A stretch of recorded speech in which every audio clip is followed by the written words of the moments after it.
अस्सलाम वालेकुम नाज़रीन, मैं हूं शाहिद अब्बासी। 26वीं आईनी तरमीम को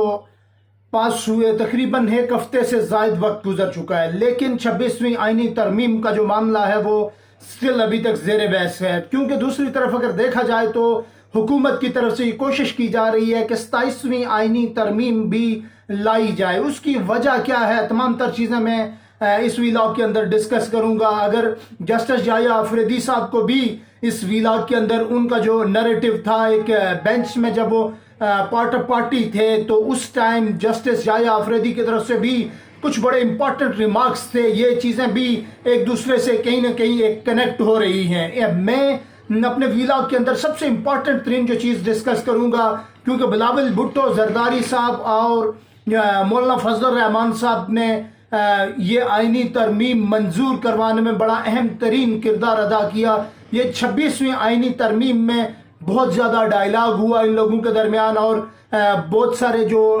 ऐसे ड्राफ्ट थे जो तैयार किए गए, तब्दील किए गए। ये जो मौलाना फजल रहमान साहब की तरफ से एतराज़ात उठाए जाते रहे और बिलावल भुट्टो जरदारी साहब उन एतराज़ात को लाते, हुकूमत के साथ डिस्कस करते, और वो जो ड्राफ्ट तैयार किया गया था वो ड्राफ्ट तब्दील किया जाता रहा।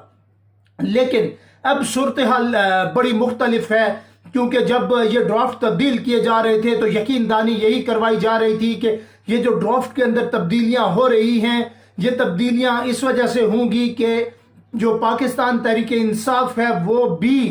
इसमें शामिल होगी, और तमाम जो अपोजिशन जमातें हैं उनकी मर्जी और मंशा के मुताबिक ही जो है ये आईनी तरमीम लाई जाएगी। लेकिन आखिर में ये हुआ कि जो पाकिस्तान तहरीक इंसाफ है, तब्दीली करने के बावजूद भी जो है ये जो ड्राफ्ट था उसको मंजूर कर लिया गया, चीज़ें निकाली गई, लेकिन पाकिस्तान तहरीक इंसाफ ने इससे माजरत कर ली और इस जो तरमीम से खुद को सेट असाइड कर दिया। ये बड़ी अजीब मामला था हुकूमत के लिए, लेकिन फिर भी हुकूमत ने जो नंबर गेम थी वो पूरे करने के बाद इस आईनी तरमीम को हतमी शक्ल दे दी। अब दूसरी तरफ अगर मामला देखें तो अब क्योंकि हुकूमत ने 27वीं आईनी तरमीम की तरफ कदम बढ़ाने शुरू कर दिए हैं, बातचीत शुरू कर दिया, लेकिन बिलावल भुट्टो जरदारी साहब जो उस वक्त 27वीं तरमीम के हवाले से बड़े एक्टिव थे, लेकिन अब वो एक्टिव नहीं हैं, क्योंकि अब वो शायद के इस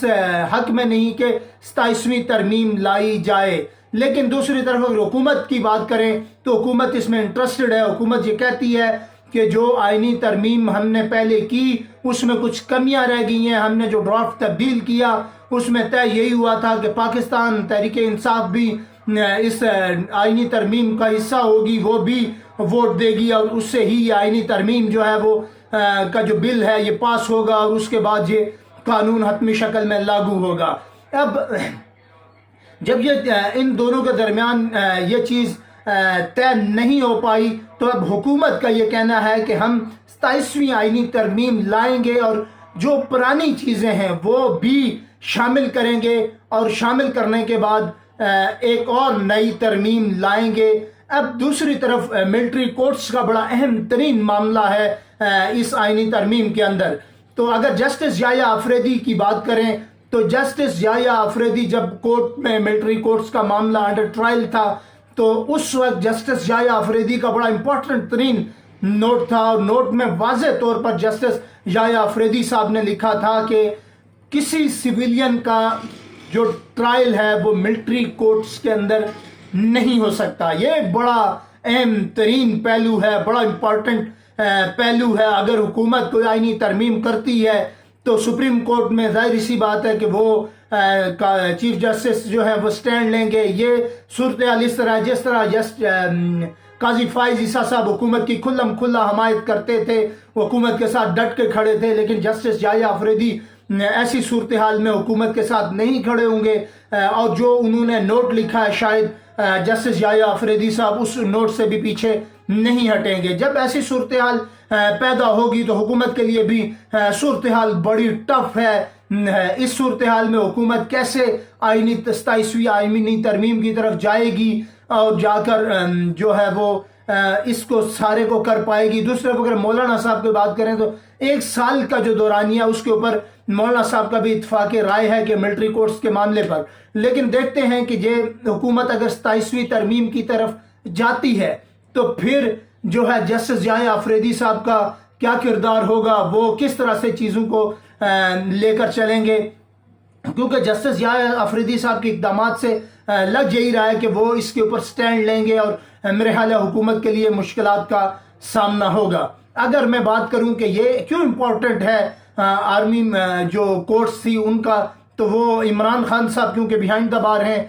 وہ جیل میں ہیں, تو اگر یہ آئینی ترمیم منظور ہو جاتی ہے تو ملٹری کورٹس میں ان کو ٹرائل کے لیے لے کے جایا جائے گا, اور پھر ظاہر سی بات ہے کہ وہاں پر شاید عمران خان کے لیے بڑی معذرت کے ساتھ یہ بات کہہ رہا ہوں کہ دشواری ہو سکتی ہے. دیکھتے ہیں کہ حکومت کس طریقے سے آگے چیزوں کو لے کر چلے گی اور کیا کیا اقدامات ہوں گے.